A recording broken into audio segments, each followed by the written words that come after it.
আমরা যারা জার্নালিজম করি, আমরা এইখানে বা আমাদের যেগুলো সেমিনার হয়, যে সেমিনারের মূল যে প্রতিপাদ্য বিষয় থাকে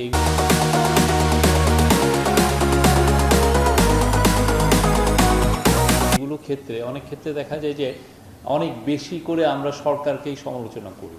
সরকার এটা করা উচিত ছিল, করছে না, সরকার ওইটা করা উচিত ছিল, ওইটা করছে না, এবং সরকারের ফেইলুরগুলো এত বেশি সামনে এসে সবার মধ্যে দাঁড়ায়, আমরা অন্যান্য যারা অ্যাক্টর আছে জার্নালিজমের ক্ষেত্রে, সেফ জার্নালিজমের জন্য যারা যারা দায়ী তাদের কথাটা আমরা ভুলে যাই। এই ভুলাটা উচিত না।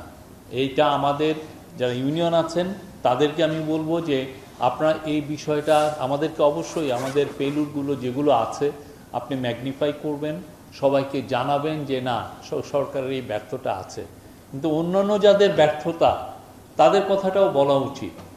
এই ব্যর্থতা অনেক বড় ব্যর্থতা। আমাদের জুলাই আগস্টে আন্দোলনে 2024-এর গণ অভ্যুত্থানে 6 জন জার্নালিস্ট মারা গিয়েছেন, তাদেরকে ব্রুটালি খুন করা হয়েছিল। অনেস্টলি এটার জন্য ওয়ান অফ দ্য রিজন, এটার জন্য দায়ী হচ্ছে এই একটা জার্নালিস্টকে কোনো প্রোটেক্টিভ ইকুইপমেন্ট দেওয়া হয়নি।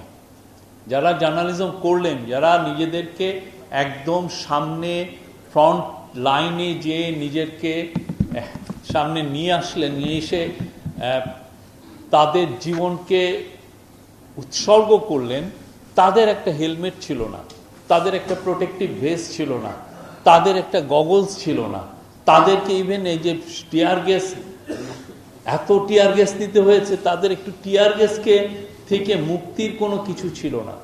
সবচেয়ে আশ্চর্যের বিষয়, আজকে জার্নালিস্টদের যারা ওনার অ্যাসোসিয়েশন, নোয়াব, অনেক বড় বড় কথা বলেন, একটা জার্নালিস্টের ইকুইপমেন্ট তারা দেন না, একটা দেন না। অনেক বড় বড়, কিছুদিন আগে ওনারা অনেক বড় একটা সম্মেলন করলেন, কই একটা জার্নালিস্টের ইকুইপমেন্টের, প্রোটেক্টিভ ইকুইপমেন্টের একটা কথা বলেছেন কেউ?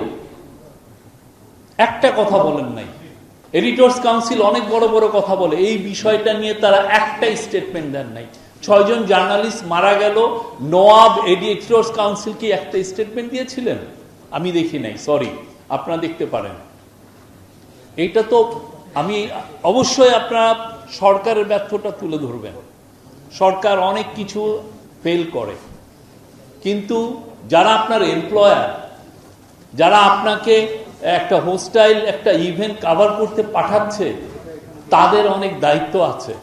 সেই দায়িত্ব তারা কতটুকু পালন করছে সেটা নিয়েও আপনারা একটু সোচ্চার হবেন। এটা আমি আপনাদেরকে অনুরোধ করব। এটা খুবই ইম্পর্টেন্ট একটা বিষয়। এখানে অনেক বিষয় এসছে। একটা এসছে ঐক্যের ডাক। অবশ্যই আমরা ঐক্য চাই। বাংলাদেশের মানুষ সবাই ঐক্যের মধ্যে থাকলে সবার জন্য ভালো। আমাদের সবার আগে 10 মিলি করি কাজ, হারি জিতি নাহিলাজ, বা একসাথে আমরা থাকলে যেটা হয় যে আমরা যে কোনো প্রেশারকে আমরা নিতে পারবো। আমি কয়দিন পরে জার্নালিজমে ফিরতে চাচ্ছি, আমিও মনে করি আমাদের মধ্যে ঐক্যের দাগ আসা উচিত। কিন্তু আসলে ঐক্য কি খালি সিলেক্টিভ ঐক্য, কয়েকটা লোকের জন্য ঐক্য, নাকি সবার জন্য ঐক্য? যে বিরুদ্ধবাদী জার্নালিজম যে করে, সেও তো চায় আপনার থেকে ঐক্যর ডাকে, তো সেও তো শুনতে চায়। কিন্তু তাকে আপনি সরিয়ে দিয়ে আপনার বিষয়ে খালি ঐক্যের ডাক আপনি দিবেন, তাহলে তো হয় না। ঐক্য সবাইকে নিয়ে আসা উচিত, সবার জন্য ঐক্য থাকা উচিত। জার্নালিস্ট যখন ব্যাটেল গ্রাউন্ডে যায়, সে সবার কাছ থেকে সাপোর্ট চায়, শুধুমাত্র একটা দুইটা লোকের কাছ থেকে সে সাপোর্ট চায় না। দেশের সমস্ত ধরনের, দেশে লেফটিস্ট মিডিয়া থাকবে, দেশে রাইটিস্ট মিডিয়া থাকবে, দেশে সেন্ট্রিস্ট মিডিয়া থাকবে।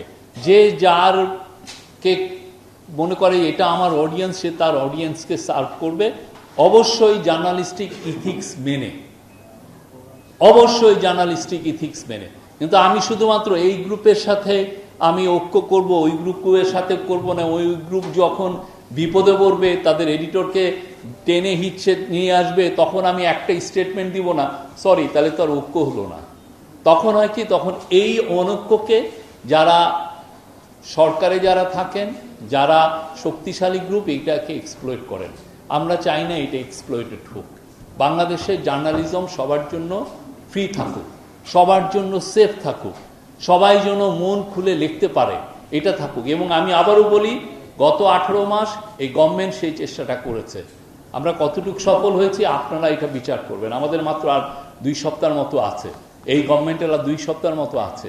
আপনারা বিচার করবেন আপনারা কতটা প্রাণ খুলে, কতটা ফ্রিডম নিয়ে লিখতে পেরেছেন। অনেকে অনেক কথা বলেন, অনেক বিষয় তুলে আনেন। আমি আবারও বলবো, কোনো জার্নালিস্টকে, এই গভর্নমেন্টকে ক্রিটিসিজম করার জন্য কোনো ধরনের কোনো সমস্যায় পড়তে হয়নি, কোনো সমস্যা পড়তে হয়নি। অন্য কোনো কারণ থাকতে পারে, বাট এইটা ক্রিটিসিজম অফ ফ্রি, আপনি ক্রিটিসিজম করতে পেরেছেন।